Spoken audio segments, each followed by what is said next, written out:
हरि ओम.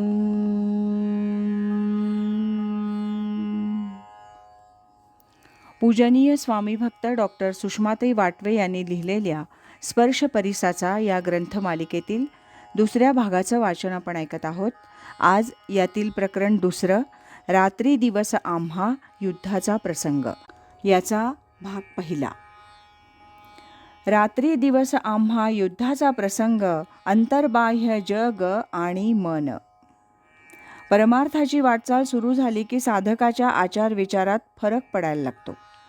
साधा सात्विक आहार, साधी राहणी, कोणतंही व्यसन न करणं, गप्पा गोष्टीत वेळ वाया न दवडणं, आपली कर्तव्य कर्म उत्तम प्रकारे पार पाडणं, जास्तीत जास्त वेळ काढून साधना करणं, अद्वैत ग्रंथांवरील निरूपणाचं श्रवण करणं, ईश्वरनिष्ठा, सद्गुरुनिष्ठा, प्रेम, दया, क्षमा, सहिष्णुता इत्यादी पारमार्थिक गुण अंगी बाणवण्याचा प्रयत्न करणं, यात तो साधक जास्त रंगून जाऊ लागतो.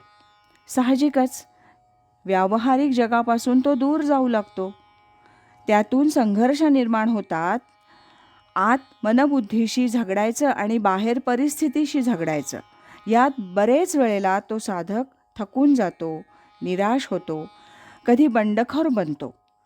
अशा वेळी त्याला समजावणं, प्रसंगी रागावणं, कधी प्रेमानं वळवणं, अशा नाना मार्गांनी सद्गुरू त्या साधकाला परमार्थ मार्गावर पुन्हा पुन्हा स्थिर करत असतात.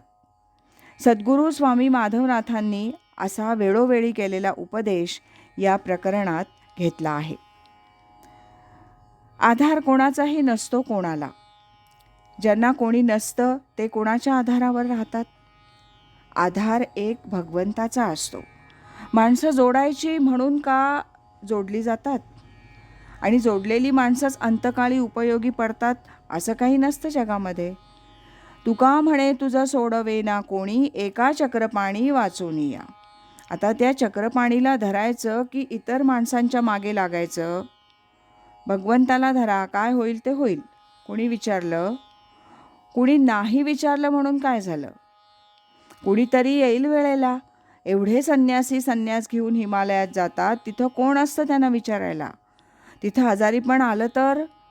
तेव्हा हा काही विचार नको. मी भगवंताची आराधना करतो, तो मला विचारल्याखेरीज कधीही राहणार नाही.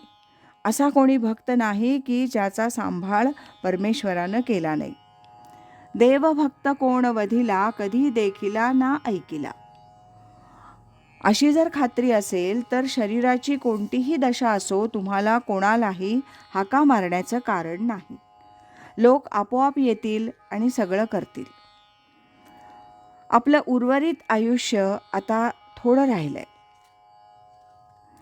भगवंताच्या प्राप्तीसाठी ते आयुष्य आता जावं. त्यासाठी साधना करायला एकांतात एकटं राहायला हरकत नाही. अनेक भगिनी एकट्या राहतात. समजा आपलं कुणी नात्यातलं नसतं तर आपण काय केलं असतं? परमेश्वर असतो आणि आजूबाजूला जी मंडळी असतात ती उपयोगी पडतात ना. मग कसली काळजी? यापुढे तुम्हाला शांतपणे जीवन घालवायचं आहे आणि खरंच आहे ते.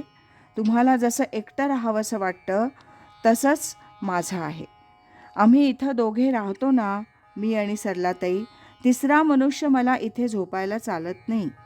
मी म्हणतो सकाळी या, रात्री आम्ही आपलं झोपतो हे बरं.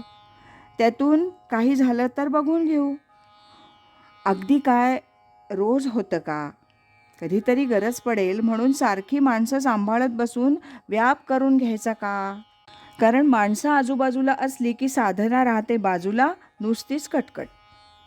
ते नको आता यापुढे. पण त्यासाठी एक विचार पक्का केला पाहिजे की माझा एक भगवंत आहे, तो मला अंतकाळी पाहील. याला धरा त्याला धरा असं काहीही नको. संतांच्या सान्निध्यात एक शब्द देखील पुरे. तुम्ही तर 15-16 वर्ष दररोज अर्धा तास ते 1.5 तास प्रश्न विचारत आहात. मी उत्तरं देतो आहे, त्याचा परिणाम होतोच आहे. आता जितक्या द्रुतगतीने तो व्हायला पाहिजे अशी साधकाची अपेक्षा असते, तसं ते होत नाही. मी सांगतो तशी साधना तुमची चालूच आहे. आम्ही जसं 36 वर्ष रोज उठलो की ध्यानाला बसतो तसं तुम्ही बसायला पाहिजे. होईल तेव्हा होईल असं स्वामी कधीच म्हणत नाहीत. लवकर व्हावं अशीच त्यांची इच्छा आहे. पण यत्ने कृते यदि न सिद्ध्यति कोत्र दोषः. कोणता दोष आड येतो तो शोधून काढायचा. तसं सातत्यानं प्रयत्न केले तर यश येणारच. तुमची जिद्द आहे तर याच जन्मात होणार. मी दैववाद मानत नाही, प्रयत्नवाद मानतो. लोकांना आपण शिकवायला जाऊ नये. लोकांची शिकण्याची तयारी नसते आणि आपल्याला तो अधिकारही नसतो. लोकांना शिकवण्याची योग्यता ज्या वेळेला आपल्याला येईल त्यावेळी एखादा शब्द कुणाला सांगितला तर गोष्ट वेगळी. आपला मुलगा देखील एकदा सद्यान झाला की आईवडिलांनी त्याला काही सांगू नये. तो आपलं आपण सगळं करेल. त्याला सारखा किती उपदेश करायचा. त्यानं आपल्यालाच व्यग्रता येते. कारण मन काही इतकं सरळ सोपं नसतं. ते पुन्हा पुन्हा तोच विचार करत राहतं. मन अतिवाईट. एखाद्या व्यक्तीपासून वातावरणापासून अलिप्त होणं शक्य आहे. पण एकांतात राहिले तरी मन अनेकांचा विचार करत राहतं. त्यामुळे मन शांत करणं, त्यासाठी त्याला ध्यानाचा छंद लावणं हाच उपाय आहे. आज इथेच थांबूया. या प्रकरणातला दुसरा भाग आपण उद्या ऐकूया. सद्गुरु असती अंतरात सत्शिष्याते जागवीत.